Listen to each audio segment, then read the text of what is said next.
messieurs, bonsoir, ravi de vous retrouver dans Sport à la Une. Nous sommes le lundi 11 janvier et Lionel Messi vient de remporter son 5e ballon d'or. L'Argentin devance son meilleur ennemi Cristiano Ronaldo et son coéquipier barcelonais Neymar. Nous reviendrons en détail sur ce triomphe de Lionel Messi.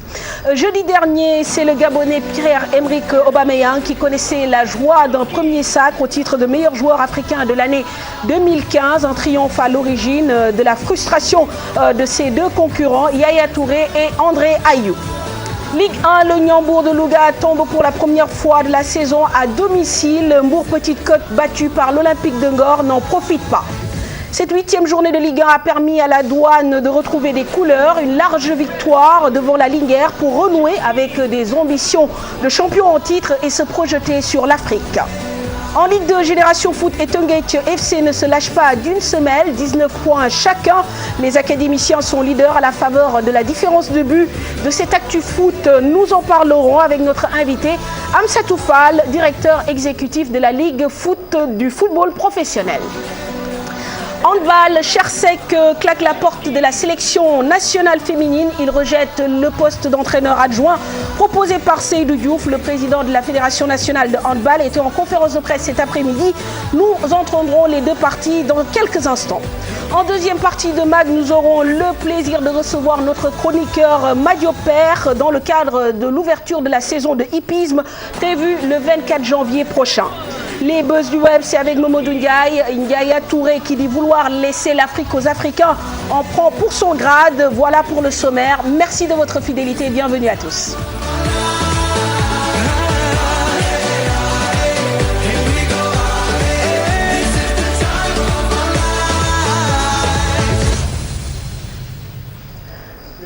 Malal, bonsoir. Bonsoir Manfatou, bonsoir à tous. Bonsoir Amsatou. Bonsoir Manfatou, bonsoir Malal. Voilà, merci de nous accueillir chez vous. Nous parlons tout de suite de handball. La semaine dernière, on louait les belles performances de cette discipline, notamment chez les dames, médaillées de bronze aux Jeux africains donc 2015 à Brazza, une première dans l'histoire de la discipline au Sénégal. Et pourtant, mercredi dernier, on apprenait la démission de Chersek, entraîneur de cette équipe nationale féminine, avec qui nous sommes en ligne. Chersek, bonsoir. Bonsoir, cher. Allô? Bonsoir, Chersek. Voilà, nous allons retrouver Chersek dans quelques instants et puis retenez c'est le désormais ex-sélectionneur de l'équipe nationale féminine de handball. Je vous le disais on parlait des bons résultats de cette équipe nationale féminine.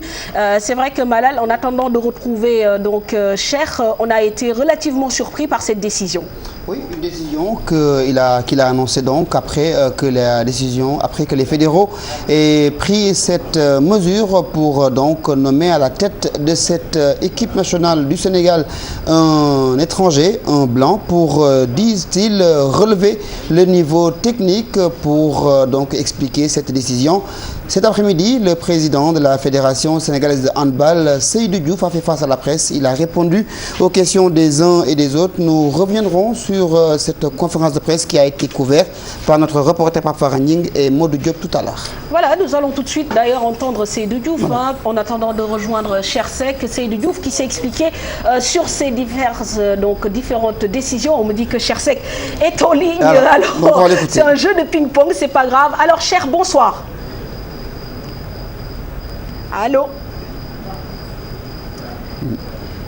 Bon. C'est difficile. Alors, nous allons écouter tout de suite Seydou Diouf, le président de la Fédération sénégalaise de handball, pour avoir plus de précisions sur ces différentes mesures. Seydou Diouf, interrogé par Pape Faraning. Chersek a préféré présenter sa démission que de se retrouver dans un poste d'adjoint au sélectionneur national. Je comprends sa déception. Je le regrette profondément parce que c'est un homme avec qui j'ai travaillé depuis 2011. qui s'est beaucoup donné, qui n'a pas mis l'argent au devant, au contraire, qui a mis l'amour de son pays au devant pour nous valoir ses satisfactions. Maintenant, il arrive un moment dans la vie d'une sélection où il faut mettre plus d'organisation, plus de rigueur, plus de planification et avoir des relationnels assez huilés avec les entraîneurs des équipes de D1 et de D2 en France, puisque nos...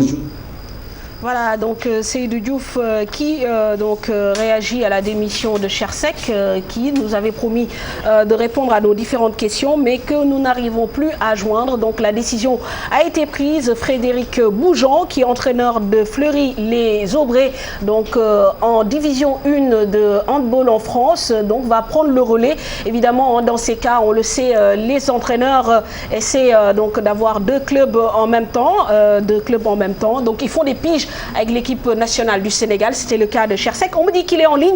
Espérons que cette fois-ci, la ligne sera bonne et que cette fois-ci, on pourra avoir quelques réactions. Alors, Cher, bonsoir. Allô? Bon, quand ça veut pas, ça veut pas. De toute façon, il peut rentrer à tout moment dans l'émission. Il a entendu donc les explications de Seydou Diouf, qui est le président de la Fédération sénégalaise de handball. On passe tout de suite à une autre actualité, celle-là beaucoup plus fournie ce soir. Il s'agit bien sûr du football Malal Junior, avec une large page consacrée à cette 8e journée de Ligue 1. D'abord, avec le champion en titre qui a retrouvé des couleurs, l'AS Douanes a sévèrement battu la Linguère de Saint-Louis au stade Demba Diop sur le score de 4-1. Une défaite donc qui plonge la Linguère de Saint-Louis dans les difficultés de cette Ligue 1, mais qui permet à l'équipe qui va représenter le Sénégal en Ligue des Champions de retrouver des couleurs, mais également le goût de la victoire. Une équipe de l'AS Douanes donc qui est guettée par le syndrome de l'AS Pikine, puisque devant participer à la Ligue des Champions. Et pour l'instant, les Gablous ne trouvent pas le bon tempo. Suivons les explications de Mamoudou Ndiaye et de Ibou Cissé. Concentration, bonne ambiance. L'AS Douanes s'entraîne en ce jeudi matin au stade Demba Diop. Le soleil commence à pointer son bout de nez et l'effectif est au complet. Le coach Karim Ségue Diouf ne change pas ses méthodes. Rigueur à l'appui.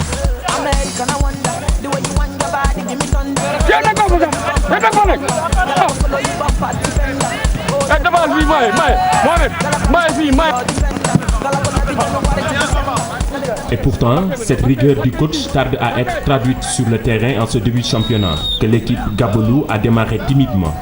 En cette journée, l'AS Douanes a déjà enregistré 3 défaites pour seulement 2 victoires et 2 matchs nuls. Un aspect important, que quand les joueurs partent et que de nouvelles recrues arrivent, il y a un problème de cohésion, un problème de sponsor qui se pose, mais que nous sommes en train de résorber. Et ça va se passer correctement le plus rapidement possible. Les débuts sont pénibles, certes, mais l'AS Douanes nourrit toujours de grandes ambitions dans ce championnat et prépare sa prochaine sortie africaine, prévue dans un mois. On avait fait un recrutement ciblé que nous allons reconsidérer lors du prochain mercato. Nous sommes sur certains joueurs de renfort, ce qui veut dire simplement aussi qu'il y a d'autres joueurs aussi que nous allons prêter à d'autres clubs pour vraiment avoir la meilleure équipe.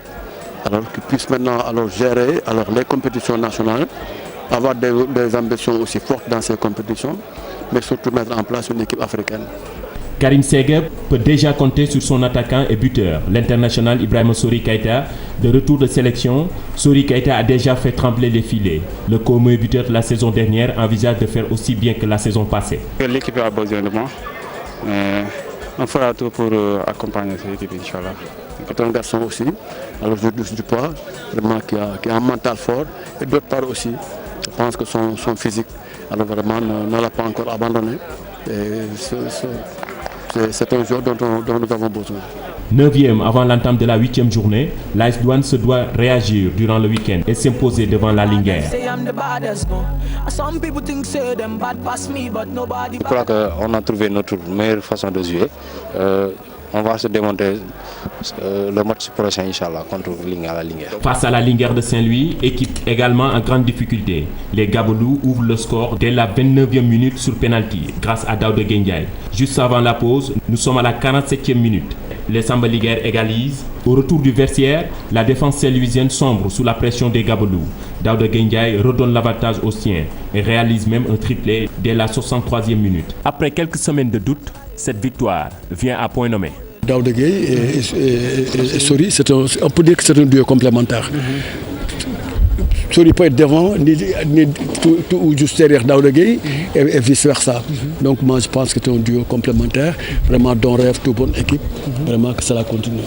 Désormais, l'AS Douanes se repositionne et remonte à la 4e place du championnat, un classement plus conforme au statut du champion en titre.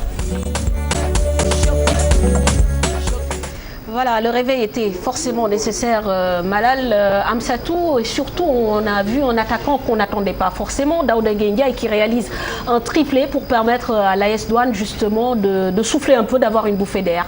Tout à fait, je pense que disons que la Douane avait besoin de ça. Ils ont connu un passage à vide quand même qui a quand même un peu inquiété, en tout cas les observateurs que nous sommes par rapport en tout cas à sa projection en Afrique.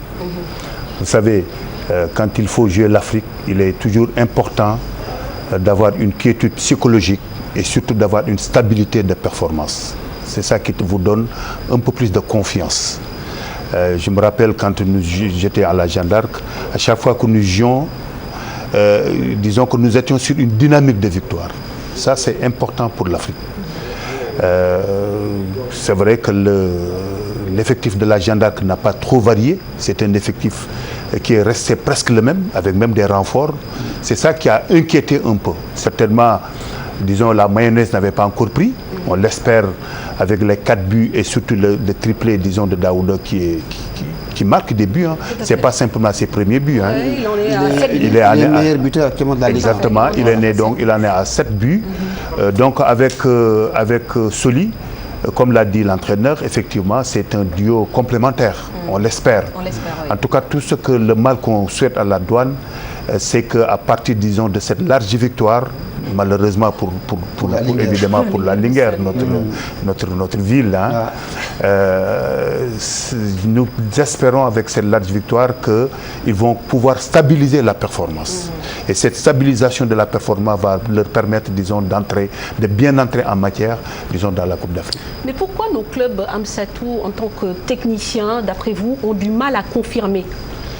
Oui, généralement, c'est d'abord la stabilité dont je viens de parler. Vous savez, quand la Jeanne d'Arc a eu un indice de rayonnement en Afrique assez important, elle le doit surtout, disons, à la stabilité de son effectif. Prenez l'exemple du Pékin de Pékin l'année dernière. Pékin est champion et Pékin perd 4 de ses meilleurs joueurs. Tout à fait. C'est incroyable. Mais comment expliquer un peu ce départ aussi départ, pour l'équipe qui est championne du Sénégal? Oui, mais ce départ parce que simplement les dirigeants n'ont pas encore les moyens, disons, de fixer les joueurs. Je me rappelle Omar Seck, il avait un noyau de base, mais il était prêt à donner plus de 500 000 francs pour fixer ses joueurs pour la Coupe d'Afrique. Certainement, ils n'ont pas encore pu, disons, la parade pour stabiliser et fixer ces joueurs pour au moins, disons, l'année d'une Coupe d'Afrique. Et ce qui fait qu'effectivement, s'ils trouvent... tu as un joueur à qui tu payes 200 000, 250 000. Il va en Afrique, il reçoit 1 million 200. Ben, il va partir. Ça, c'est un mal nécessaire. Mais comment le juguler, ce mal il n'y a pas autre chose. Qui quelque part détruit un peu le football sénégalais. Ce mal, il n'y a pas autre chose. Quand on est africain, il faut se donner les moyens de fixer ces joueurs. Disons, de leur donner un avantage substantiel pour au moins qu'ils acceptent.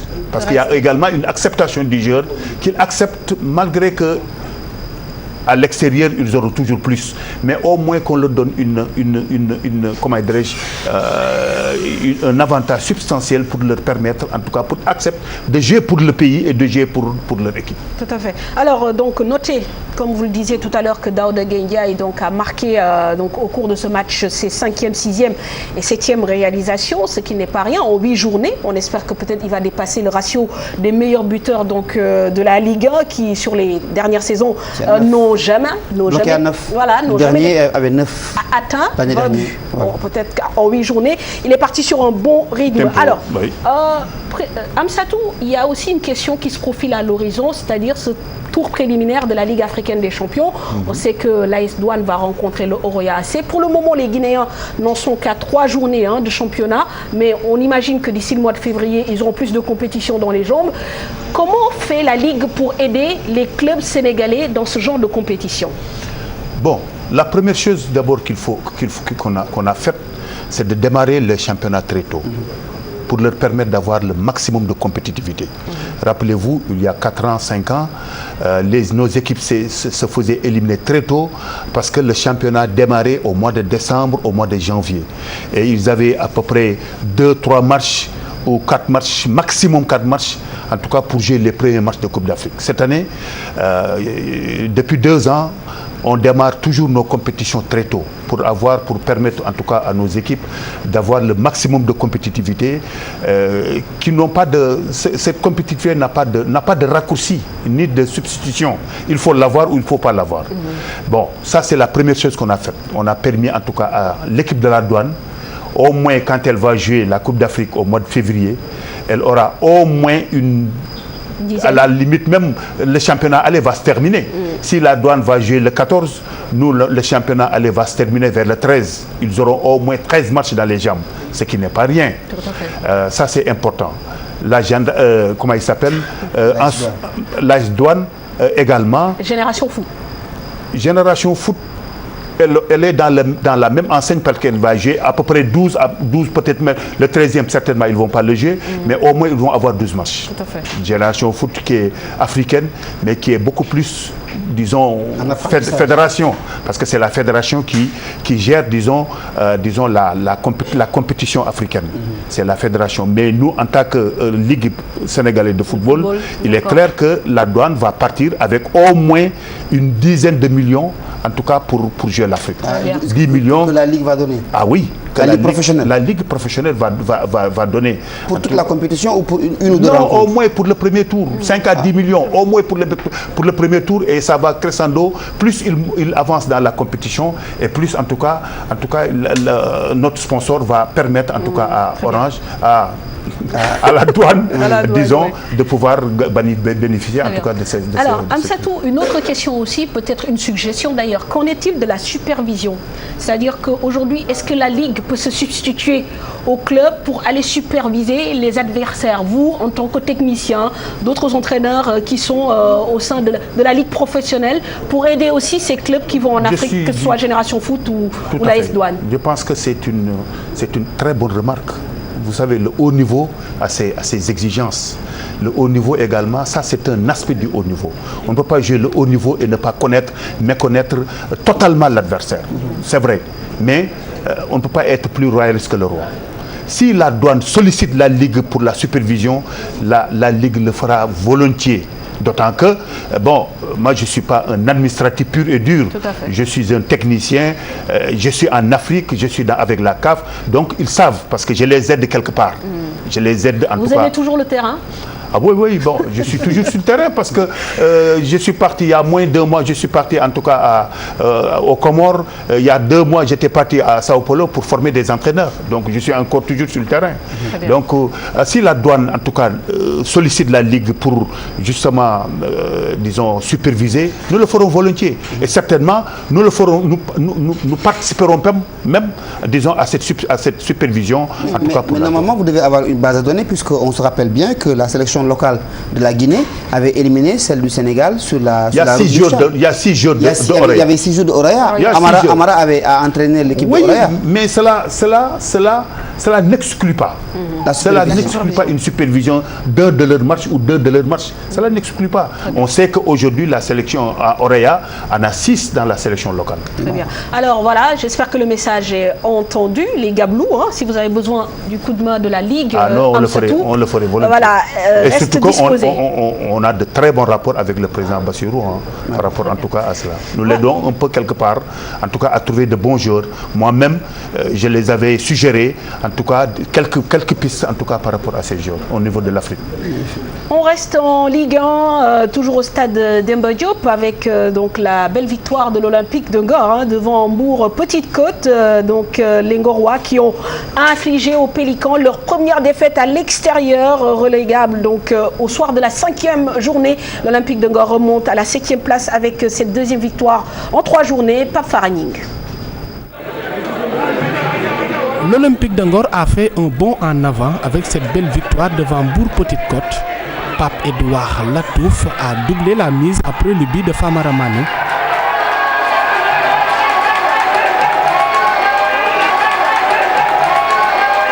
Une victoire méritée, même l'adversaire accepte la défaite. C'est vrai qu'on était venu pour gagner, mais on ne peut pas maîtriser le foot. Il a toujours des paramètres qu'on ne peut pas maîtriser. Donc aujourd'hui, je ne reconnais pas mon équipe, très sincèrement. Ça a été un jour sans pour nous. Malgré cette série de positions de la balle en deuxième mi-temps qui n'a pas abouti. Donc l'Olympique de Ngor a mérité sa victoire. Ils ont été beaucoup plus entreprenants, beaucoup plus incisifs. Et voilà, ils ont été récompensés par 2 jolis buts. J'accepte sportivement cette défaite. Je ne fais pas de fixation sur la première ou la deuxième place. Je joue mon championnat tranquillement et sereinement. Tout ce qui adviendra ne sera que du bonus. Après les oranges dans les vestiaires pour les joueurs, les journalistes ont eu droit à un cocktail quand l'Olympique de Ngor accueille et place maintenant au jeu. Le score pouvait même être beaucoup plus sévère avec d'énormes occasions manquées du côté des jaunes et bleus. Toutefois, ils ont bien respecté les consignes. Parce que c'est une équipe que j'ai observée pendant 2 matchs. C'est que, surtout, ils ont des arguments techniques sur le côté gauche avec Iboussen et Pape Amadou qui ont vraiment des joueurs à vocation offensive. Nous, on a travaillé pour essayer d'abord de mettre un milieu extrême sur le côté pour essayer de les contrer. Ça nous a réussi pour essayer de jouer par des attaques rapides. Ça nous a réussi. On les a contrés d'abord pour les empêcher de développer le jeu. Et nous aussi d'essayer de faire des attaques rapides. Ça nous a réussi. Donc c'est la clé du match. Donc c'est une équipe joueuse, déterminée et engagée. Donc les gagner pour moi c'est satisfaisant. Mais le terrain qui entoure la pelouse synthétique a manqué de peu de gâcher la fête. Avec cette occasion dangereuse sur la ligne de touche, un joueur de Ngor a été blessé. Alerte aux dirigeants. C'est assez rare pour être souligné, un cocktail dans la tribune de presse. Oui, mais quand Ngor organise, c'est pareil. C'est tous les jours la même chose. C'est d'abord du thé en première période et de la boisson pendant la pause. C'est une bonne organisation. Très bien, ça vous va. En Ghanéenne, c'est une bonne organisation. Donc c'est bien, magnifique. Très bien. Par contre, par rapport au risque voilà, pour les joueurs, Amsata, ça fait un peu grincer les dents. C'est l'occasion d'en parler. Nous-mêmes, nous avons écrit.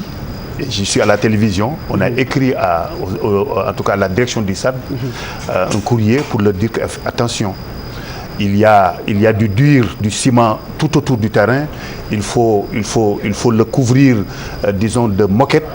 Les jours en tout cas des matchs de Ligue 1 et de Ligue 2 parce que on sait ce que peut nous réserver en tout cas ça par rapport en tout cas à des chutes, à des ainsi de suite. Et vous savez pourquoi il y a ce ciment-là autour de normalement la ça devrait normalement par rapport à l'hivernage. Voilà. Ils ont dit que s'ils ne mettent pas ça, disons que ça ne sert à rien de faire du gazon. Mais en réalité, ils devaient continuer les travaux, ce qui n'a pas encore été fait. Les travaux devraient être continués par rapport en tout cas à ce butinage. Mais on a signalé effectivement qu'il y a danger et qu'il faut alerter.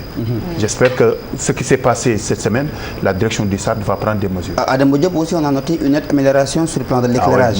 Est-ce que vous allez vous en arrêter là ou vous allez poursuivre les travaux? Non, là, je peux vous avouer qu'aujourd'hui, vous-même vous l'avez souligné, les journalistes, tous les journalistes l'ont souligné, nous avions commencé des matchs à 15h30. Si vous avez vu que maintenant, nos matchs, on a repris les horaires pour démarrer à 16h et pourquoi partir demain peut-être 16h30 parce que simplement l'éclairage maintenant commence en tout cas à être stabilisé. Très bien. Amsatou, on continue de développer l'actu de cette Ligue 1 avec la situation qui s'inverse peut-être pour Gorée qui avait démarré ce championnat tambour battant, mais les insulaires n'arrivent plus à gagner. Samedi, ils ont partagé les points avec une autre équipe en difficulté, le Giraffe de Dakar. Nous écoutons les deux coachs après ce partage des points. Alibal de l'US Gorée, Alassane Dia du Giraffe au micro de Momodou Ndiaye.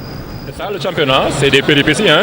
Autant nous avions retrouvé le chemin de la gagne, autant aujourd'hui, pendant 2 journées successivement. Aujourd'hui, pendant 2 journées successivement, on ne gagne pas. Donc c'est ça, ce sont des obstacles. Aucune équipe ne peut perdre. Et chaque équipe cherche à gagner. Donc forcément, voilà, on aura des matchs comme ça. C'est toujours dans la perspective du maintien. Si j'ai un point contre le Giraffe, donc j'ai à pas rougir sur ça. Bon, le match, on pouvait le gagner, comme aussi à un moment, le Giraffe aussi pouvait marquer des buts. Moi, je dis que si même on a pris un point, c'est aussi un bon point, parce que nous nous sommes bien améliorés en jouant, par exemple. On a bien joué, quoi qu'on dise. Donc on doit continuer sur cette lancée, tenir le ballon et jouer, créer des occasions. On a su faire ça, c'était un bon match, le Giraffe aussi l'a fait. Donc je pense que toutes les deux équipes ils ont produit un bon football. Voilà, donc pour Gorée, c'est tout bénef. Par contre, on peut s'inquiéter quand même pour le Giraffe qui, sur une succession de saisons, a du mal à entamer notamment ses débuts de championnat. C'est vrai que le Giraffe a démarré très, très difficilement son championnat. Mais on a senti un léger mieux par rapport en tout cas aux 2 victoires qu'ils ont eu d'affilée contre... je ne sais plus, les deux derniers matchs avant de tomber contre Niambour. Bon, j'espère, parce que le Giraffe a quand même un effectif assez technique et assez joueur. Donc nous espérons que le Giraffe va revenir à son meilleur niveau. Nous en sommes qu'à la 8e journée. C'est vrai qu'il faut stabiliser, comme je l'ai dit tantôt, pour être dans le peloton de tête. Mais je pense qu'avec l'effectif du Giraffe, ils vont revenir très bien. Un bon technicien, vous pensez qu'on a un bon niveau pour cette année? Ah oui. Après 8 journées? Ah oui, on a un très très bon niveau. Aujourd'hui, d'abord, il y a une inversion des statuts de club. Les clubs dont on parlait qu'ils étaient toujours les leaders, en tout cas, et les favoris, sont relégués un peu en second plan. C'est NGB, c'est Djambar, c'est la Douane, c'est le Giraffe. Aujourd'hui, on voit, c'est important que des clubs puissent en tout cas, émerger. Il y a Mbour Petite Côte qui fait un très bon championnat. Il y a le Stade de Mbour, il y a le Niambour, il y a effectivement Ngor qui revient, Ngor qui fait du bon jeu et qui revient. Il y a également la Douane. Qui revient également, qui essaie de se stabiliser, ce qui fait que quand même, on peut avoir un très très bon championnat, à l'image du championnat qu'on a fait l'année dernière, où jusqu'à la dernière journée, on ne savait pas qui sera champion. Il y avait encore du suspense. Et ça, je peux vous avouer en tant que technicien, moi je suis très satisfait du niveau, parce que les équipes jouent pour gagner. Toutes les équipes, à peu près toutes les équipes. La défense ne prend plus le pas sur les attaques. Parce que les équipes ne jouent plus pour ne pas perdre. Elles jouent beaucoup plus pour gagner. À n'importe quelle équipe que vous prenez, elles sont là pour gagner. Et il y a de la construction dans les jeux, il y a de la réflexion, pourvu que ça continue.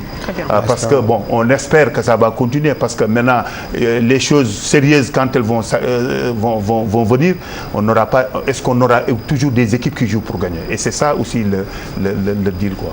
Le suspense. Alors, vous parliez justement du stade de Mbour Petite Côte. Il y avait un derby ce week-end, Malal, sur la Petite Côte. C'était au stade Caroline Faye entre le stade de Mbour et Djambar. Score final, 1 but partout, même si les joueurs du stade de Mbour ont fini la partie à 10. Pour Alou Senusen, l'important c'est d'avoir pris un point et de continuer la marche pour essayer d'atteindre les objectifs fixés. Nous allons donc suivre ce reportage de Aïssatou Païfal et de Babacar Ndam. Le derby mbourois entre le stade de Mbour et Djambar n'a pas connu de vainqueur. C'est sur un score de parité que les deux équipes se sont séparées. Dans un stade rempli, pas d'ouverture du score en première mi-temps, malgré plusieurs occasions. Les deux entraîneurs reconnaissent un manque d'efficacité devant les buts. On est dans le jeu, c'est bien, mais on manque cette... excuse-moi du mot, mais franchement, on n'est pas tué en but, parce que c'est un peu difficile, ça fait mal, les efforts qu'on fournit défensivement, on fait beaucoup d'efforts. pour ne pas concéder d'occasion, même si on a concédé à la fin, mais je pense que c'est ce qu'il faut rectifier, marquer ses buts. Et pourtant on travaille, on travaille beaucoup sur devant le but. Peut-être les défenses jouent assez bien. On travaille devant les buts, les gosses sont concentrés. On n'arrive pas encore à marquer par les attaquants. Malheureusement, même l'occasion qui finit le match, si Gando était un peu lucide, appliqué, je pense qu'on pouvait gagner Djambar. Mais bon, c'est la loi du football. On travaille pour que les attaquants aient plus confiance dans ce qu'ils font. Dès l'entame de la seconde mi-temps, les stadistes ouvrent le score d'un plat du pied. Amdi Moustapha Bey trompe la vigilance de Ousmane Mané. Un retard que les joueurs de Djambar vont rattraper à la 61e minute. Abdoulaye Fall déclenche un tir puissant, repoussé par la barre, repris par l'un des remplaçants, Birahim Gaye. Un but entaché d'un hors-jeu, le doute est permis. Les joueurs de Al-Hussein Hussein essuient un autre coup dur avec l'expulsion du buteur Amdi Moustapha Bey à la 72e minute. Mais il y avait de la place pour une victoire. Bon point parce que c'est un derby jamais facile, compliqué, difficile. Mais voilà, on remercie le bon Dieu d'avoir pris un point parce que je pense qu'on le méritait. On a manqué de concentration sur l'égalisation, mais si on était 11 contre 11, je pense que les gosses étaient vraiment décidés, mobilisés pour gagner ce match. Bon, malheureusement, l'arbitre fait sa partition et c'est qui nous défavorise. Plus rien ne sera marqué dans les 15 dernières minutes, à défaut de prendre leur revanche devant Djambar, qui les a battus à 2 reprises la saison dernière. Les stadistes ont décroché le point du nul. Ils sont 6e au classement avec 4 points de retard sur le leader logatois. Voilà, Malal, on enchaîne avec les résultats de Ligue 1. Donc, tout complet, le tableau avec la victoire de l'AS Douanes sur la Linguère de Saint-Louis, 4-1. À noter également la victoire du Casa Sport sur l'Union Sportive de Ouakam sur le score de 2-0. C'est la première victoire du Casa Sport à domicile au stade Aline Sitoé Diatta. L'US Gorée a fait match nul face au Giraffe, 0 but partout. À noter la victoire de Ngor sur Mbour Petite Côte, 2-0, coup d'arrêt pour le deuxième du classement. Le stade de Mbour a partagé les points, on vient de le voir avec Djambar, 1 but partout. À noter également la première défaite à domicile du Ndjambour de Louga, mais également première victoire à l'extérieur de la Sunéor. C'était donc la journée des premières pour le leader et pour la Lanterne Rouge à l'entame de cette 8e journée. Guédiawaye Football Club a battu l'équipe de Niary Tally 2-1. Donc au total, 17 buts ont été marqués. C'est donc le meilleur ratio depuis le début de ce championnat de L1. Au classement, donc nous avons toujours, malgré sa défaite, le Ndjambour de Louga à 15 points plus 2. Mbour Petite Côte est deuxième avec 14 points plus 4. Guédiawaye Football Club troisième avec 13 points plus 3. La Linguère de Saint-Louis est désormais 12e avec 8 points moins 4. Même nombre de points que la Sunéor. Et enfin, l'équipe de Niary Tally est bonne dernière avec 7 points moins 4. Amsatou, assez étonnant quand même la place de Niary Tally. Ah oui, bon, je pense que Niary Tally n'est pas à sa place quand même. Hein. En tout cas au vu de la prestation de son équipe. Mais je pense qu'elle va relever le défi. Parce que normalement, ce n'est pas une équipe qui devrait être dernier. Mais comme je vous l'ai dit, hein, c'est un championnat très serré. Hein. Quand la Senior qui est dernier, qui joue très bien, qui va gagner Ndiambour, qui fait un très bon championnat, ça veut dire que dans ce championnat, chaque équipe peut gagner l'autre. Et c'est ça le charme également d'un championnat, et c'est ça qui crée, disons, l'équilibre compétitif d'un championnat. Mais est-ce que c'est pas ça aussi le danger? Qu'il n'y ait pas des équipes qui ressortent du lot? Oui, mais vous savez, nous ne sommes pas un championnat comme la France où il y a PSG et les autres. Un championnat, quand chaque équipe peut prétendre gagner l'autre, c'est là où il y a le suspense. Aujourd'hui, personne ne peut sortir du lot. Bon, et c'est ça qui va se faire jusqu'au finish. Dans les 5-6 derniers matchs, peut-être ils vont se détacher. Mais je peux vous avouer que le championnat n'a pas encore révélé tous ses secrets. Vous allez voir qu'il y a des grosses cylindrées qui vont être surprises par en tout cas des équipes dont on n'a pas, en tout cas, dont on ne soupçonne pas. Senior, malgré sa qualité du jeu, est allé gagner, comment il s'appelle, Ndjambour, le Guédiawaye, qui a gagné effectivement Niary Tally. Donc voilà, donc nous allons vers un championnat assez indécis. Mais sur le plan technique, vous êtes satisfait du jeu, de ce qui est produit? Oui, je suis satisfait. Mais il n'y a pas encore cet attachement-là, l'engouement populaire pour en faire vraiment un football attrayant à tout point de vue. Oui, mais l'année dernière, on a démarré un championnat. Si vous prenez le ratio début de l'année dernière, en disant à ce stade, il y a aujourd'hui plus de buts que l'année dernière. Hein. Bon, c'est sûr que on n'a pas encore cet engouement du public, mais avec en tout cas le rythme par lequel le championnat se joue, il est clair que le public va venir. Est-ce que vous le vendez bien? En tant que manager, oui. Est-ce que vous le vendez bien? On le vend bien, on le vend bien, on le vend bien. Il y a les sponsors qui commencent à arriver. Évidemment, la télévision est présente. Donc, il faut mieux le vendre. Il faut mieux le vendre pour, en tout cas, disons, avoir beaucoup plus de sponsors, pour avoir beaucoup plus, disons, de public. Mais vous savez, un championnat, il se vend de lui-même. Si le public vient, mais les sponsors vont venir. Hein. Et si le foot est bon, le public va venir. Et s'il y a du spectacle, le public va venir. Et je suis persuadé qu'avant la fin du championnat, en tout cas, le public sera encore beaucoup plus nombreux. Va répondre présent. Alors, on enchaîne, Malal, avec la Ligue 2 également. Et là, on va découvrir directement les résultats. À noter que, donc, là également, c'est la 8e journée qui s'est jouée ce week-end. Génération Foot et Tungate FC se tiennent au coude à coude. Les deux équipes se sont imposés ce week-end et creusent l'écart sur leur poursuivant direct. Donc Duc s'est incliné devant Etix 1-0. Génération Foot a battu Dakar Sacré-Cœur 2-0. Dara s'est incliné à domicile devant Asfa 1-0. Tungate qui fait donc également une bonne opération devant Ndargate 3-1. Kayor Foot donc battu par Mbargate 2-0. Et puis cet après-midi, il faut le dire, Renaissance Sport match nul 1 partout. Et l'AS Pikine s'est incliné devant Yego. Là également, c'est une petite surprise. Pikine qui éprouve même des difficultés en Ligue 2. Et puis on va enchaîner avec le classement. Donc je vous le disais, le premier bien sûr, les deux premiers. Génération Foot 19 points plus 13. Tungate FC 19 points plus 11. Et en bas de tableau, Renaissance 4 points moins 8. Et Dara 2 points moins 13. Donc voilà pour le classement de la Ligue 2. Alors on note, Amsata, que ce sont deux équipes qui viennent là encore de National, qui dirigent les débats en Ligue 2. Oui, je pense que c'est lié au bon management et à la bonne gouvernance de ces deux clubs. Hein. Si vous prenez Génération Foot, il est clair que ce qui s'est fait là-bas, c'est très pro. Hein. Il y a des infrastructures, il y a de l'administration, il y a des gens en tout cas qui ne sont pas directement branchés en tout cas sur le résultat du dimanche, mais qui sont branchés sur la gestion, sur la pratique de gestion de club. Comment faire pour avancer le club. Et ça, c'est important.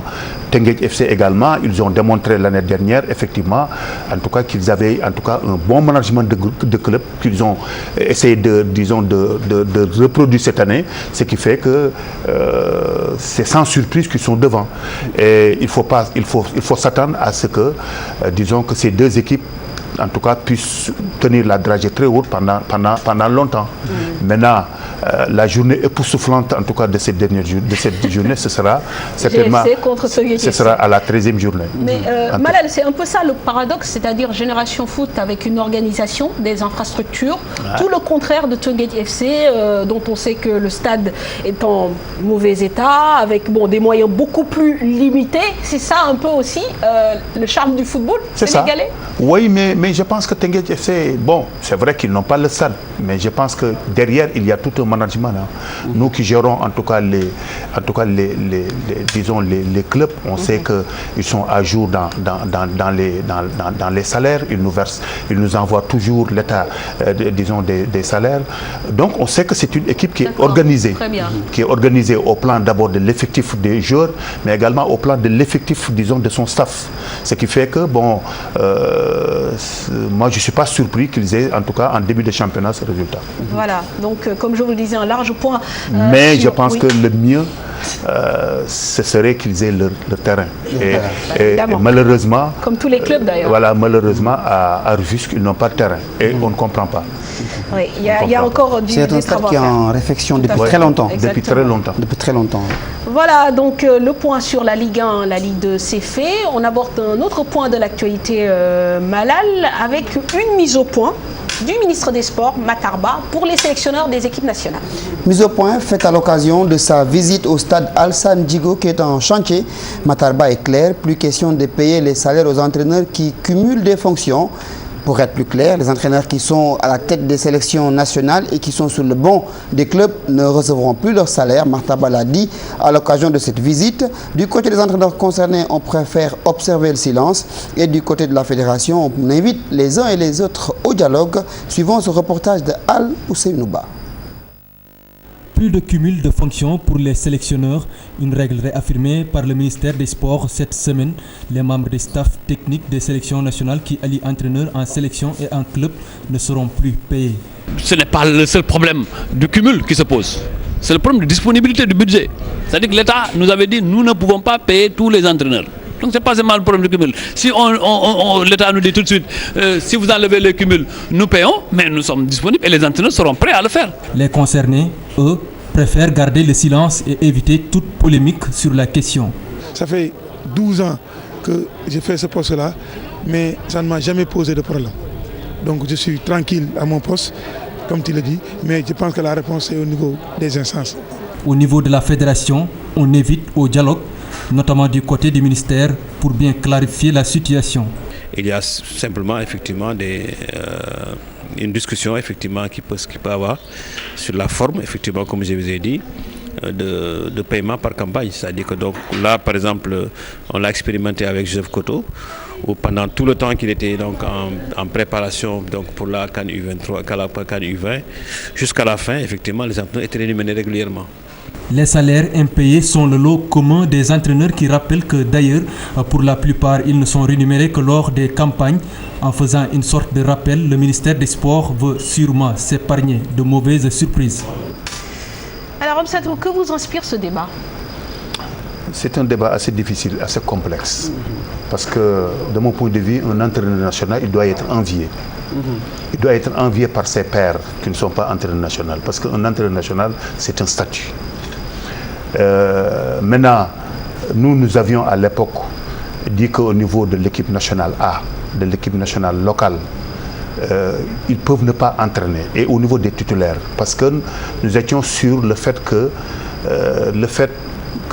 une fois que tu es au niveau des équipes nationales, ou des clubs, plutôt au niveau des équipes nationales, tu n'entraînes plus. Parce que là, nous allions vers un dépeuplement, disons, des meilleurs coachs, parce qu'en réalité, ce sont les meilleurs coachs qui doivent être les entraîneurs nationaux. Ce sont les meilleurs du moment qui doivent être, en tout cas au niveau des sélections nationales. Maintenant, si nous faisons en sorte que tous les meilleurs entraîneurs sont dans les clubs, on n'aura plus un football local attrayant. C'est pourquoi on avait dit que l'équipe nationale A, l'équipe locale ou celle qui joue au CHAN. Qui joue au CHAN, mais également l'entraîneur a besoin, disons, de superviser, disons, le championnat. Mais tous ceux qui sont dans les petites catégories, ça n'a pas de concurrence avec en tout cas, disons, l'équipe, avec les, comment il s'appelle, l'équipe A, et même avec l'équipe locale. Là, on avait dit que bon, ils peuvent entraîner. Mais si le patron, effectivement, dit qu'effectivement, quand on est entraîneur national, il faut rester entraîneur national, Ablaye Sow, le vice-président en a parlé, il dit que si la tutelle dit que on enlève, disons, le cumul, ils sont prêts à enlever le cumul pourvu qu'on leur paye. Parce qu'en tout cas, ce qui est intéressant, moi, de mon point de vue, un entraîneur national, il doit être payé. Maintenant, s'il n'y a pas... Même s'il n'y a pas de compétition, pas de campagne? Non, quand tu es entraîneur national, c'est un statut. Il n'y a pas que ça. Il y a le fait de gérer la supervision, il y a le fait d'aller superviser, d'aller regarder à droite, d'aller regarder à gauche pour mettre en place une équipe. Il y a le fait également d'entraîner ton équipe avant même les compétitions. Maintenant, une fois que les compétitions sont terminées, c'est terminé, là c'est autre chose. Mais un entraîneur qui est, en tout cas, de mon point de vue, un entraîneur qui est nommé pour un poste, qu'il n'ait pas de cumul, ok, mais il doit être payé. Très bien. Ça, c'est mon point de vue. Parce que quand on regarde l'attelage, au niveau des entraîneurs nationaux, pratiquement tous les entraîneurs sont dans ce cas, que ce soit au niveau des U23, c'est Serigne Saliou Dia, Badara Sarr, qui est à Pikine, Serigne Saliou Dia à Aspire. Ouais. Sélection locale, Moustapha Seck Teungueth FC, Salif Diallo, Djambar. Chez les U17, Alimal à Gorée, Issa Aïdara à Djambar. Chez les dames, Mamoussa Sissé, qui est DT de Thiès, donc fonctionnaire de l'État dans tous les cas, et Sidat Sarr, qui est à Angor. Et chez les U20 dames, Pape Laye Gueye aux Sirènes Aïcha Henriette Ndiaye, Zik Inter. Maintenant, est-ce que ce n'est pas une façon de garder son savoir-faire que d'entraîner en club et de gérer les campagnes? Mais c'est important effectivement. Dans tous les cas, les fonctionnaires, ils ne doivent pas être, ils ne pas être payés, doublement payés. Ils n'ont que des indemnités. Mais en tout cas, entraîner un club, c'est extrêmement important pour un entraîneur. Parce que ça te permet, disons, de fructifier ton savoir-faire. Ça te permet d'avoir encore plus un capital d'expérience important. Maintenant, est-ce qu'il faut faire le cumul ou il ne faut pas faire le cumul? Tout le problème, il est là. Mais est-ce qu'en étant entraîneur d'une sélection nationale, le fait de quitter ton club pour aller en sélection, cela aussi pose problème? On l'a vu avec Malik Daf et le Port, par exemple, l'année dernière. Oui, il n'avait pas le temps de gérer son équipe. C'est pourquoi j'ai parlé quand on gère l'équipe locale. Quand on gère l'équipe locale, de mon point de vue, nous avions à l'époque dit que vous ne pouvez pas faire le cumul. Mais c'est lui qui paye. C'est lui qui paye. C'est lui qui décide. C'est lui qui décide. Hein.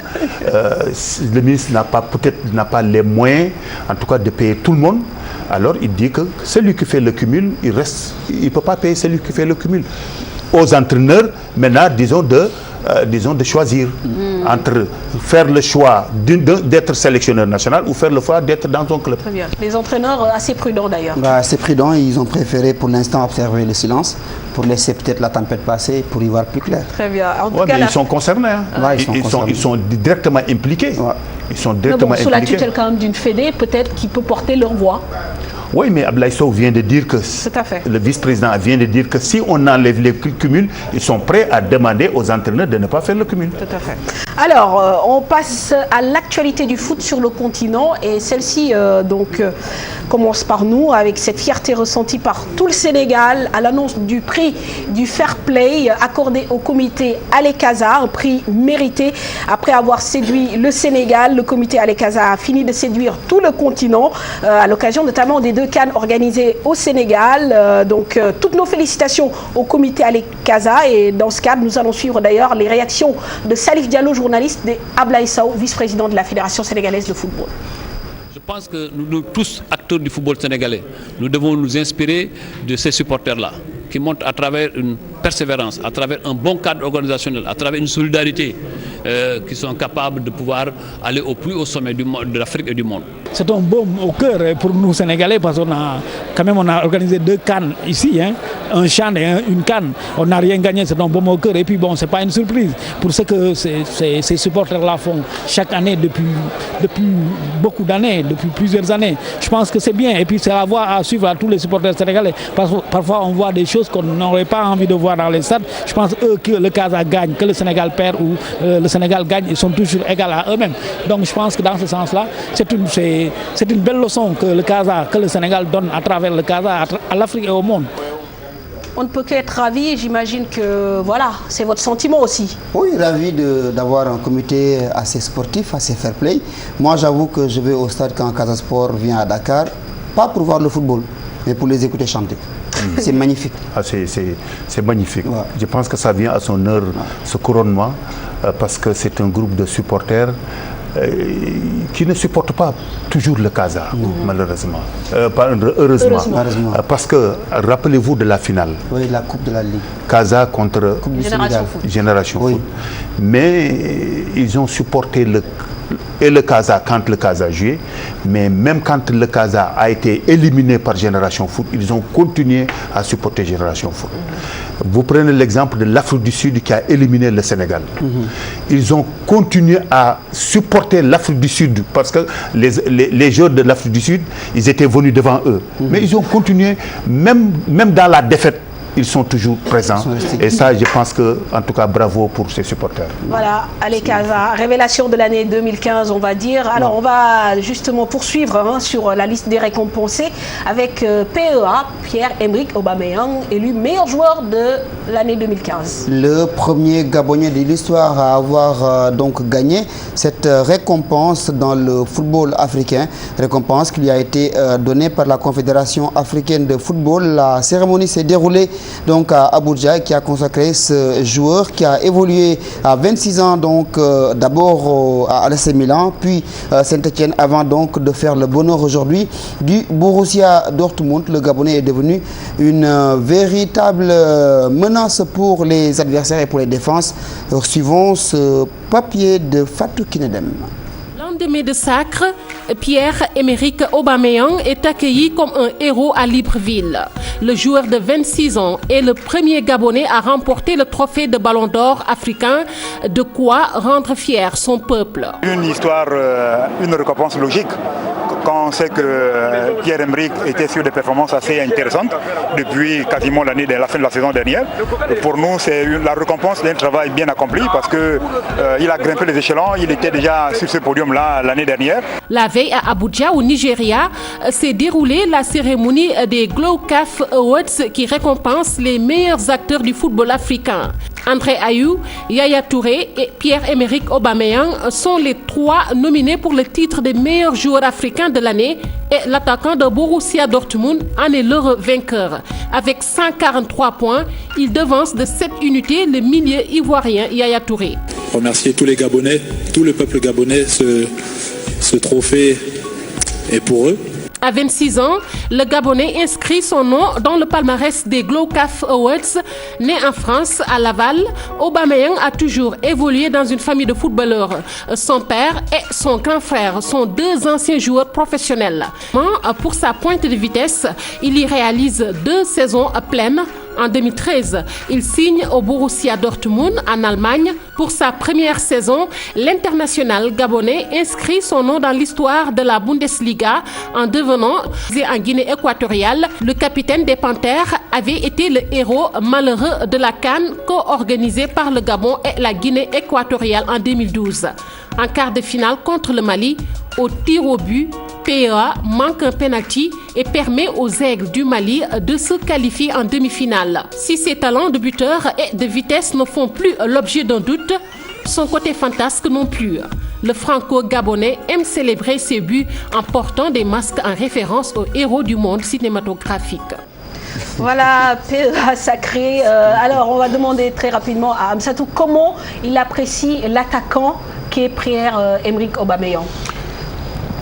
D'abord, il a fait une évolution extraordinaire en quittant Saint-Etienne pour aller à Dortmund. Je pense que la CAF a beaucoup plus, disons, honoré les étapes qu'il a franchies. Sa progression. Hein. Je pense que quand on dit que c'est le meilleur joueur africain, en tout cas le meilleur buteur, en tout cas dans les championnats d'Europe, ça veut dire beaucoup de choses parce qu'il y a beaucoup d'attaquants européens.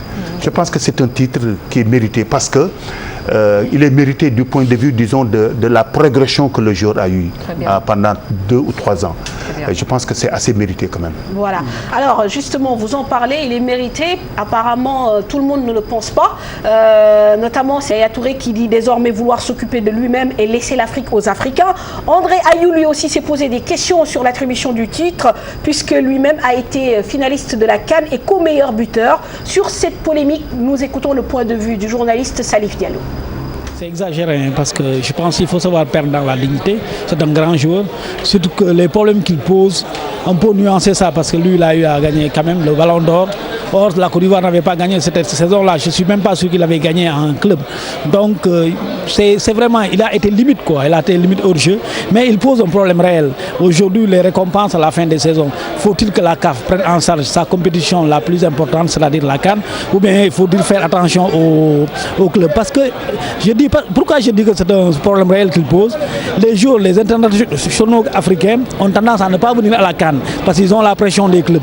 Maintenant, quand tu ne donnes pas, quand cette récompense-là n'impacte pas sur le Ballon d'Or africain, ça peut dire que bon, les gars, si vous voulez, vous venez, si vous voulez, vous restez en club.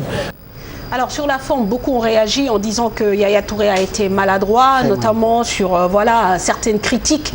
Malal, déjà votre point de vue là-dessus, sur sa sortie? Moi je pense qu'il a été très mal conseillé, très maladroit.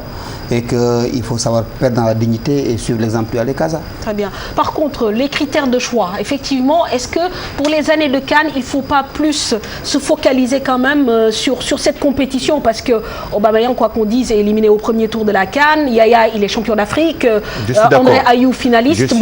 Je suis d'accord pour les années de Cannes. Il faut quand même, disons, avoir un œil attentif, en tout cas, sur la compétition. Mais il faut savoir que quand Yaya Touré gagnait les 4 Cannes, les 4 ballons d'or, la Côte d'Ivoire n'avait jamais encore gagné de Cannes. Donc c'est un faux débat. Maintenant, avoir une suggestion, en tout cas pour que les critères de sélection puissent également impacter sur la Coupe d'Afrique, c'est pas mauvais de mon point de vue. Je pense que Salif Diallo a bien fait, disons, de poser le débat. Tout à fait. Alors, on parle à présent d'un autre ballon d'or, certainement suivi par tous les sportifs. Ce soir, donc, le FIFA Ballon d'Or, ça y est, décerné tout à l'heure donc à Zurich, et sans surprise donc à Lionel Messi, qui remporte son 5e trophée, la Manita comme on dit, 2009, 2010, 2011, 2012, 2015. Et pour cette année, l'Argentin devance très largement ses deux concurrents, 41,33% de voix pour Messi, 27,76% pour Cristiano Ronaldo et 7,86% pour Neymar, un joueur qui à 23 ans a largement l'avenir devant lui. Alors donc Lionel Messi, sans surprise, Amsatou, avec 5 titres, il a marqué beaucoup de buts alors qu'il a eu 2 mois de blessure. Ah oui, non, je pense que c'est sans surprise. D'ailleurs, Ronaldo disait que le ballon d'or de cette année, ce sera sans conteste pour Messi. Non. Je pense qu'il a affolé les statistiques, donc le nombre de buts, sa 52. Participation. 52, voilà. Donc je pense que c'est sans surprise que Lionel, en tout cas, a repris pour la 5e fois le ballon d'or.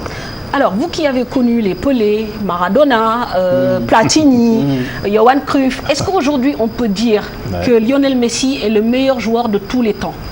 En tout cas, il fait partie des meilleurs joueurs de tous les temps. Vous, personnellement? Je me mouille pas. Mais bon, les époques diffèrent. Entre Pelé, Maradona et Lionel Messi, les époques diffèrent. Mais vous les avez vus jouer? Oui, bien sûr. Les configurations tactiques ne sont plus les mêmes. Il y a plus d'espace. Avant, il n'y en a plus, l'espace devient de plus en plus rare, réduit. Le temps devient de plus en plus effectivement réduit. C'est ça qui fait le charme justement de Lionel Messi en tant que footballeur. Et en termes de talent intrinsèque, on va dire, de pur talent. Je peux vous avouer que Maradona avait du talent pur. C'est un vrai génie. Vrai génie. Bon, Pelé, hors catégorie. Lionel Messi, un génie à part, un génie presque à la limite. Il sait tout faire avec le ballon. C'est les 3 meilleurs joueurs du monde. Très bien. Parlons du cas Neymar. On dit qu'il sera certainement dans les prochaines années le ballon d'or. Je suis d'accord. 23 ans, il est déjà très bon. Je suis d'accord. Je pense que c'est un diamant brut pour l'instant. Même s'il fait des merveilles au Barça, je pense qu'avec le temps, avec son âge, il va finir par éblouir le monde par sa classe, sa technicité, parce que moi je l'appelle l'antilope brésilienne. Et je prends du plaisir à regarder le Barça uniquement pour regarder Neymar jouer. J'adore sa façon de faire. Tout à fait. Alors, les autres lauréats, retenez que Luis Enrique a été nommé meilleur coach de l'année, là également sans surprise. Et puis pour le 11 type de la FIFA, Manuel Neuer, gardien, Dani Alves, arrière droit, dans l'axe Sergio Ramos et Thiago Silva. Sur le côté gauche, Marcelo, au milieu de terrain, donc Andrés Iniesta, Modric et Monsieur Paul Pogba. Et devant eux, le trio bien sûr de la soirée, Cristiano, Neymar et Messi. Voilà donc pour l'actu du foot tout court. Nous allons procéder tout de suite au tirage au sort du maillot que nous organisons mensuellement sur notre page Facebook. Avant de vous laisser partir, qui est le regagnant du maillot FC Sion de Moussa Konaté? On va d'abord écouter la réponse à la question. On avait posé la question suivante: dans quelle catégorie Moussa Konaté a-t-il intégré l'équipe nationale du Sénégal? Réponse du joueur avant le tirage au sort procédé par Amsatou Fall. Salut, c'est Moussa Konaté, international sénégalais de football, joueur de FC Sion. Je remercie à tous les internautes d'avoir participé au jeu concours pour avoir mon maillot. J'ai intégré l'équipe nationale en cadet en 2009.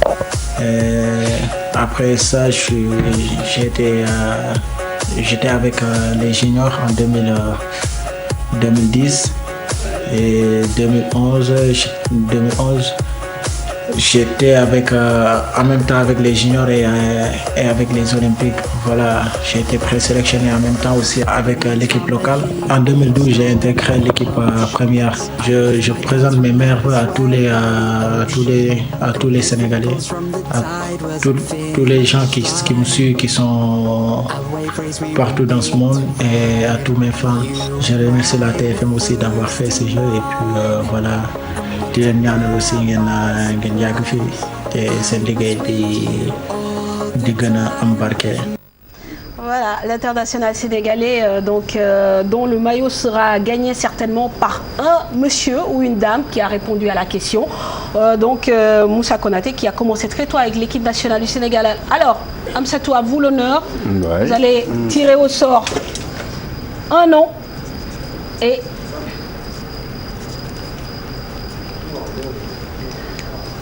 voilà, El Hadj Djibi Diouf. Donc, c'est un Dioufène. Son numéro de téléphone, 77 890 57 15. 77 890 57 15. Donc, El Hadj Djibi Diouf, heureux gagnant pour le maillot du FC Sion de Moussa Konaté. Amsatou, merci beaucoup. Merci, c'est moi. Merci de nous avoir accompagnés dans ces premières parties de SAU. Nous allons recevoir dans quelques instants nos deux chroniqueurs, Momodou Ndiaye et Madio Père. Mais pour vous raccompagner, nous vous proposerons les temps forts des championnats européens. Des championnats européens avec la première sortie de Zinedine Zidane sur le banc du Real de Madrid avec une première victoire. En Angleterre également, on a joué pour le compte de la Coupe d'Angleterre, mais également belle victoire pour la Juventus de Turin dans le calcio italien, alors qu'en France, il n'y a pas de doute, le Paris Saint-Germain est seul devant. Nous suivons le résumé de ces championnats européens.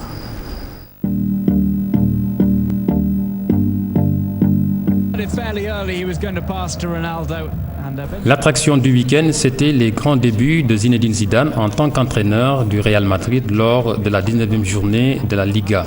Une première totalement réussie, les Madrilènes ont surclassé les joueurs du Deportivo La Cologne 5-0 grâce au triplé de Gareth Bale et le doublé de Karim Benzema. Néanmoins, le Real reste toujours sur la 3e place du classement qui est mené par l'Atlético Madrid, vainqueur à l'extérieur du Celta Vigo 2-0 sur des réalisations de Griezmann et Ferreira Carrasco.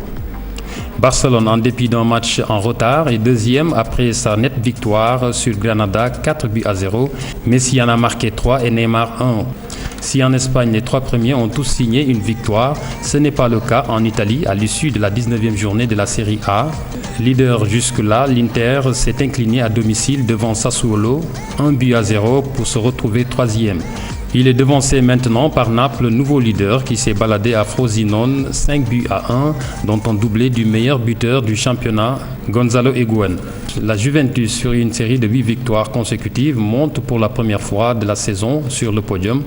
Elle est désormais deuxième après avoir dominé la Sampdoria 2-1 avec des buts de Pogba et Khedira. Par contre, la Fiorentina descend du podium, battue 3-1 par la Lazio de João Baldé Keita, buteur. Décevant depuis le début de la saison, la Roma et le Milan AC se sont contentés d'un nul, un but partout lors de leur confrontation. Kuka a répondu à Rudiger. En France, le Paris Saint-Germain continue de survoler la Ligue 1. Invaincus dans ce championnat, les Parisiens ont dominé Bastia 2-0 pour maintenir leur avance de 20 points sur leurs poursuivants. Parmi eux, Angers qui a battu l'autre équipe surprise, Caen, par 2-0. Monaco 3e est contraint au nul par le Gazélec, score 2 partout. Lyon 6e du championnat qui entraînait son nouveau stade a laminé 4-1 alors que Marseille n'arrive pas à vaincre le signe indien du Vélodrome depuis 4 mois. Les Marseillais ont encore fait match nul blanc face à Guingamp, leur 8e rencontre sans victoire à domicile. Pendant ce temps, en Angleterre, la Premier League faisait relâche. On jouait les 32e de finale de la Coupe d'Angleterre. À l'exception de Swansea, tous les grands sont passés. Liverpool et Tottenham, contraints au nul 2 partout, respectivement par Exeter et Leicester, vont devoir rejouer leur match.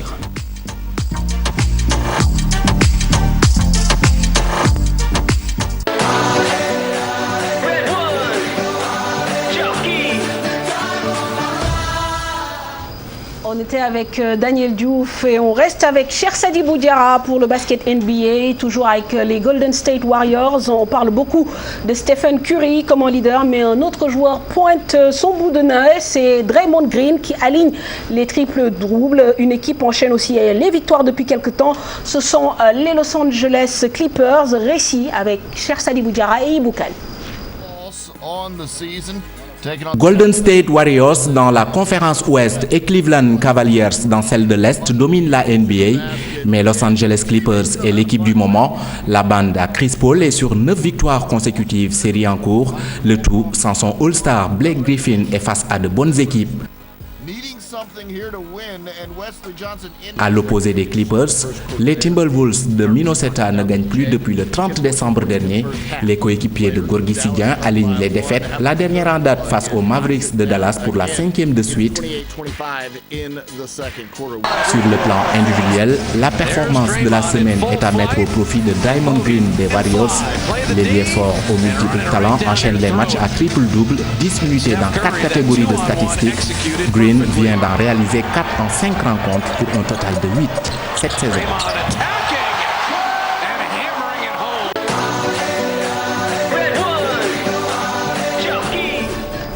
Merci beaucoup à Cheikh Sadibou Diarra et à Ibou Kane. Tout de suite, on enchaîne avec le hippisme, même si Mamadou Ndiaye nous a déjà rejoint sur ce plateau. Madiop maa ngi lay nuyu. Fatou maa ngi lay nuyu di nuyu Malal di nuyu Cheikh Tidiane di nuyu téléspectateurs yi nga xamante ne ñoom ñu seetaan. Da ngaa namm Cheikh Tidiane quoi. Cheikh Tidiane Très bien, on espère le retrouver dès la semaine prochaine. Alors Madiop tey dañuy wax ci démarrage saison bi nga xamante ni yéen a ngi koy waajal. waaw moom Fatou saison bi ñu ngi koy waajal ci noonu ko waxee ñu fas yéene ko ubbi le 24 bi nga xamante ni moom la jublu nii muy le 24 janvier fas yéene ko amal fële ci Thiès mu nekk ubbite boo xamante ni ñëpp boole nañu ci àndaloon ci parce que le 17 bi lañu waxoon waaye mujj gi le 24 la gars yi di pare travaux yeeg oto yi fàkk fas yi daw ak yooyu yëpp ñu ni le 24 bi lañ ko jàpp kon muy démarrer le 24 fële ci Thiès le 31 tamit ñoom CNG ñoo koy dawal ci programme bi nga xamante ni moom lañ génnee muy programme 2015-2016 le 7 février tamit CNG ñoo koy dawal le 14 Grand Prix Lonase le 21 CRG de Dakar ñoom ñoo ko dawal le 28 CNG ñoom ñoo ko dawal mai bi nga baal ma rek ma Diop c'est-à-dire bu CNG dawalul est-ce que am na yeneen structure yoo xam ne mën nañu organiser waaw dafa am CNG am CRG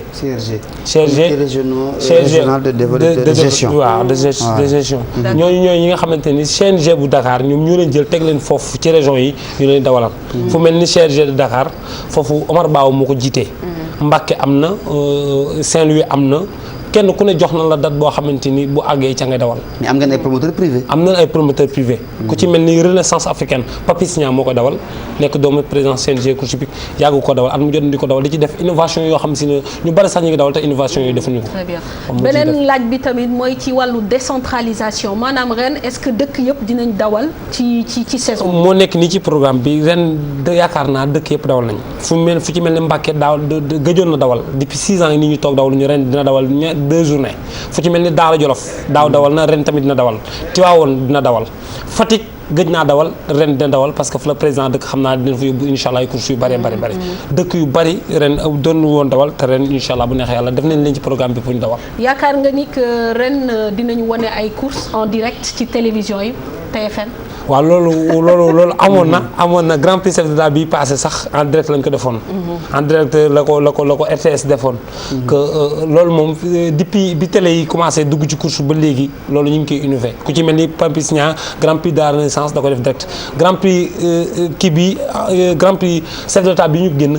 ñaari télé ñoo ko def en direct te loolu yaakaar naa mus fi am kon course bi ñu ngi innové di def loo xamante ni vraiment moom la amateur yi di doon séntu ci ñoom. voilà donc démarrage de la saison donc de hippisme le 24 janvier di nga dellu si waat xam naa proposer leen course yi ak yooyu. proposer leen course yi yëpp incha allah bu neexee yàlla. très bien merci Madiop dans quelques instants les buzz du web avec Mamadou Ndiaye.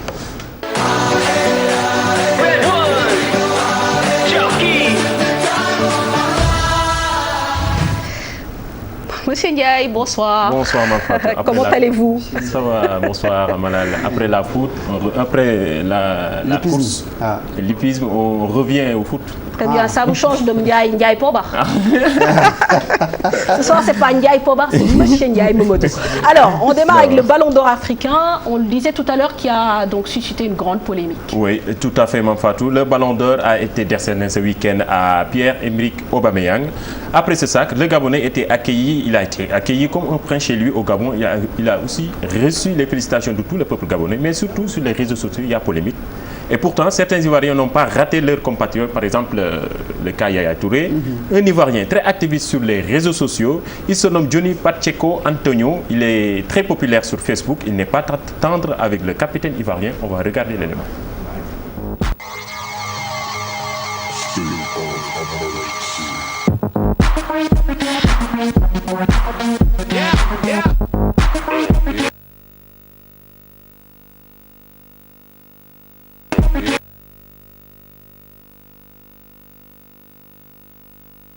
Donc, évidemment, l'accueil populaire, on sait que le président Ali Bongo, voilà, le président Ali Bongo mise beaucoup sur le sport pour faire la promotion de son pays.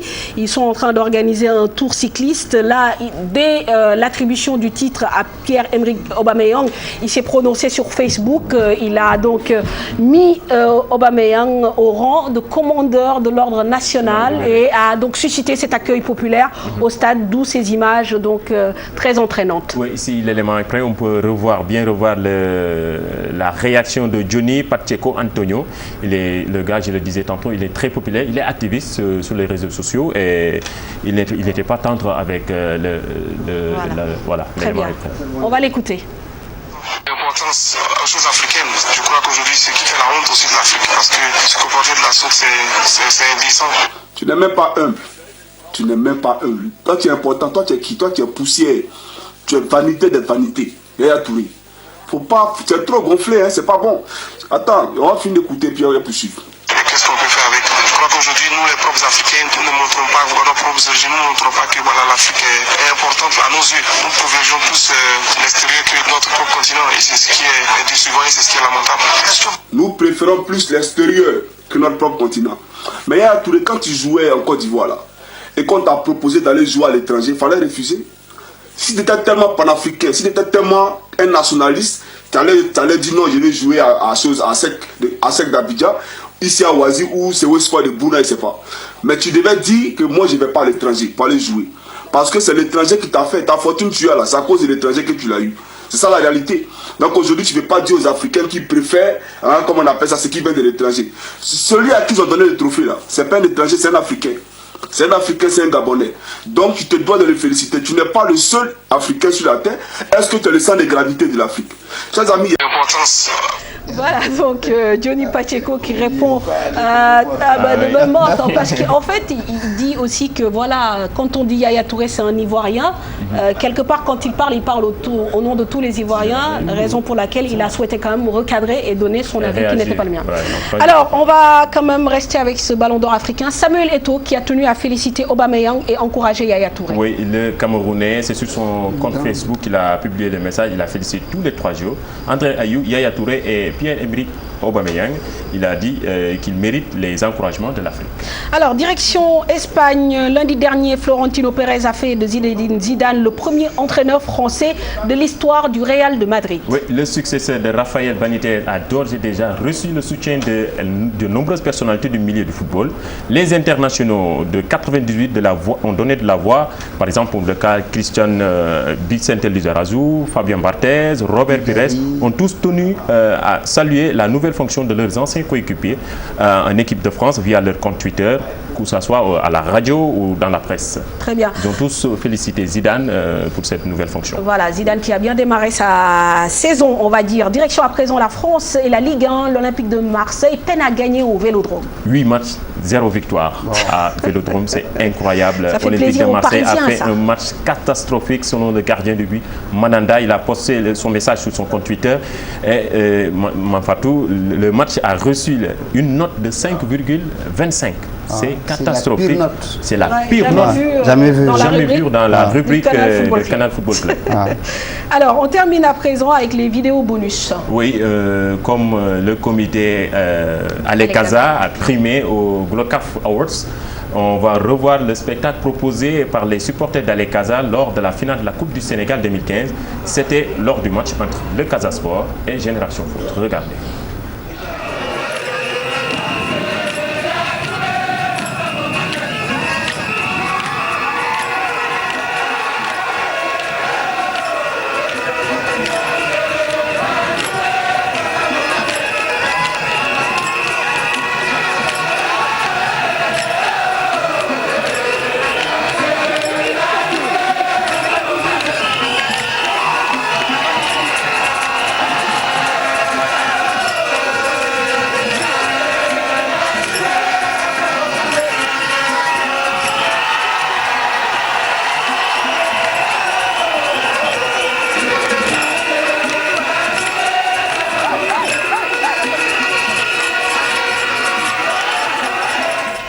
Des frissons, forcément, hein, Ah oui. quand on entend ça, Allez c'est Casa, trop beau. vraiment c'est très beau, c'est magnifique quoi. Alors, L'autre vidéo, bon, on va parler du Ballon d'Or, Lionel Messi, le Messi du football. On va regarder le spectacle, la cérémonie d'aujourd'hui et plus.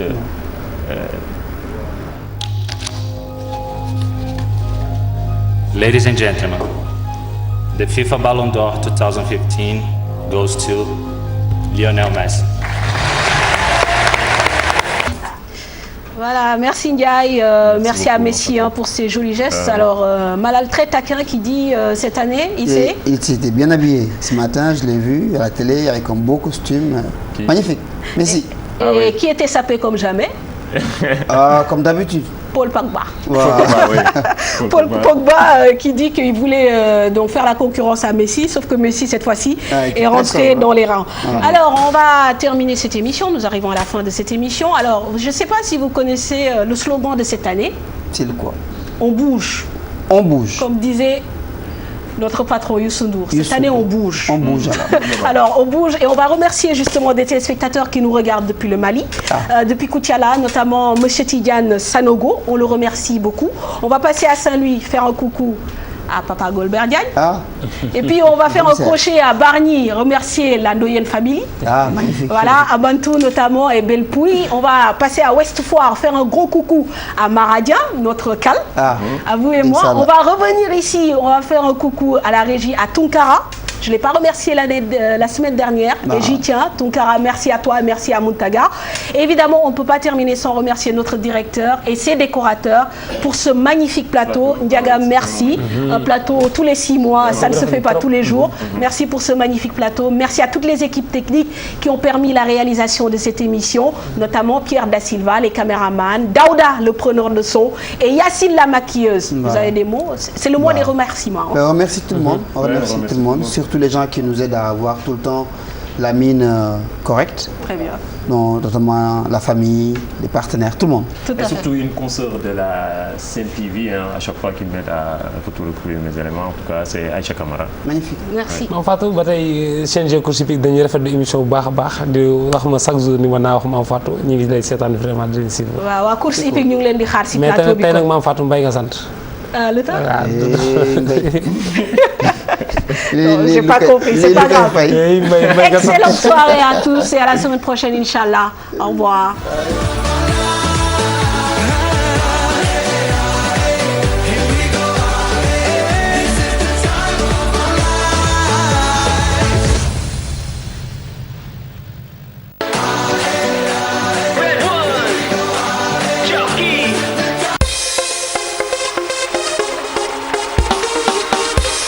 Merci beaucoup. Jërë ngeen jëf. Jokkoo njal. Café avec yéenay suñu source